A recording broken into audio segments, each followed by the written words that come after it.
السلام علیکم ورحمۃ اللہ وبرکاتہ۔ محترم ناظرین، نئے سال کا آغاز ہونے والا ہے، یعنی 2021 ختم ہو کر 2022 شروع ہونے والا ہے۔ اس لیے تمام مسلمانوں کو اس کی حقیقت کو جاننا ضروری ہے کہ یہ نیا سال کیا ہے اور اس نئے سال کو کون لوگ مناتے ہیں۔ اس تعلق سے میں 2-3 باتیں عرض کروں گا، لہٰذا آپ پوری آڈیو کو سنیں اور نئے سال کی حقیقت سے آگاہ ہوں۔ محترم ناظرین،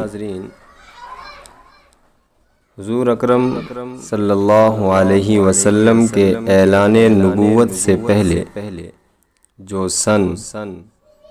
سال رائج تھا اسے عیسوی سن کہتے ہیں۔ حضور صلی اللہ علیہ وسلم کے اعلان نبوت کے بعد جو سال اور مہینے شمار ہوتے تھے اسے نبوی سن کہتے ہیں،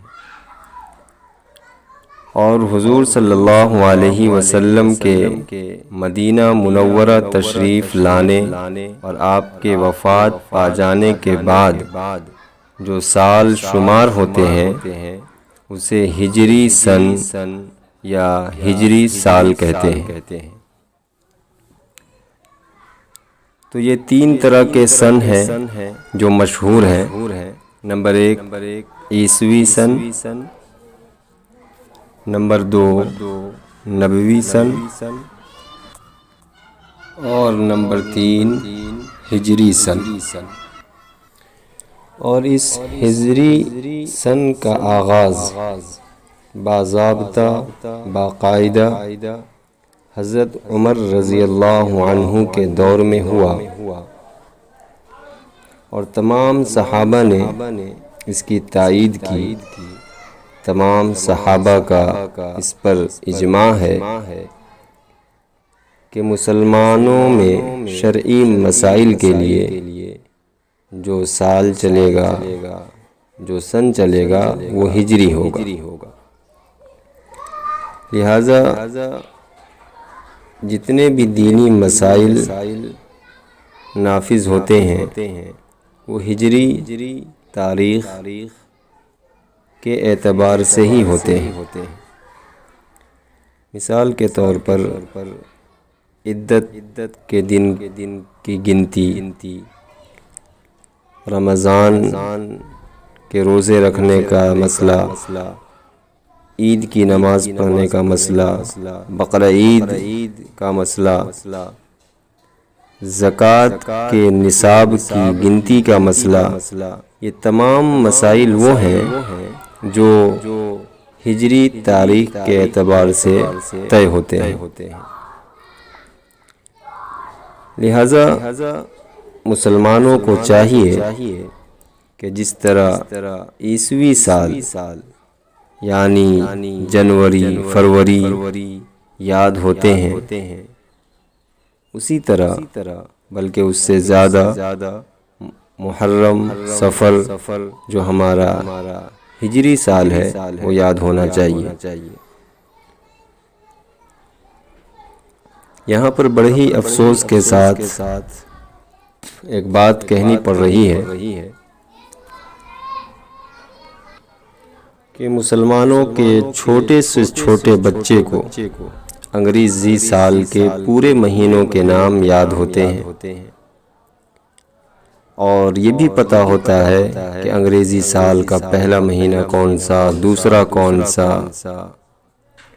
لیکن ایک مسلمان جوان ہو جاتا ہے، بوڑھا ہو جاتا ہے، لیکن اسے اسلامی مہینے کا ہجری سال کا پورا مہینہ بھی صحیح سے یاد نہیں ہوتا، اسے یہ پتہ نہیں ہوتا کہ اسلامی سال کا پہلا مہینہ کون سا ہے۔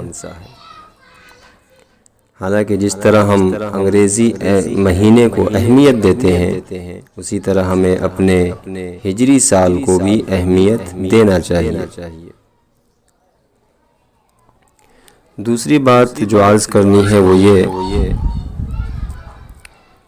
کہ جب انگریزی سال ختم ہوتا ہے، عیسوی سال ختم ہوتا ہے، تو پوری دنیا کے لوگ سال کے ختم ہونے کا اور نئے سال کے آنے کا جشن مناتے ہیں، اور 31 دسمبر کی رات کو پوری دنیا میں بے حیائی اور فحاشی کا پروگرام ہوتا ہے،